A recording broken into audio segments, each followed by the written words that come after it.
আমাদের দেশে সবাই, আমাদের ফ্যামিলির সবাই, মা বাপ ভাই বোন আত্মীয় স্বজন সবাই দেশে থাকে এবং দেশে তাদের সাথে ঈদ করবো। তাদের সাথে ঈদ করা অনেক আনন্দের ভাই। ভূমির টানে তো সবাই যাচ্ছে, আর যত কষ্টই হোক সবার সাথে ঈদ করার মজাটাই তো আলাদা।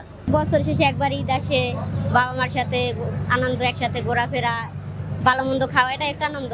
বাড়িতে যাবো, আনন্দ করবো, মা বাপ আছে তাদের সাথে, সেজন্য এত রিস্ক নিয়ে যাওয়ার আনন্দ, অন্যরকমের মজা। সব মিলে ঈদ মানে আনন্দ, সবাই নারীর টেনে, যেমন মা বাবা স্ত্রী ছেলে মেয়ে সবার কাছে অনেক কষ্ট করে যাচ্ছে। হাজারো কষ্ট হলে কষ্টটা তাদের কাছে কিছুই মনে হয় না।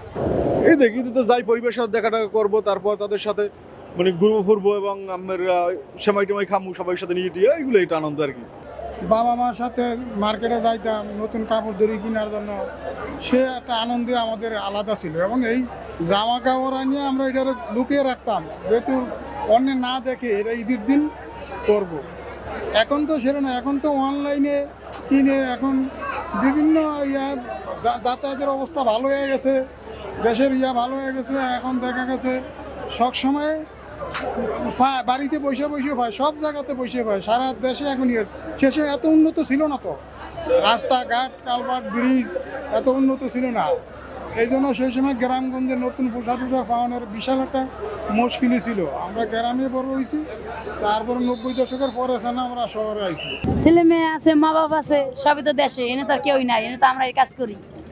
তাই একদম আমরা বছরে একদিন বন্ধ পাই, আমরা দেশে যাই মা বাপের কাছে। মুই লঞ্চে উঠছি, মুই এখন বরিশাল যাবো।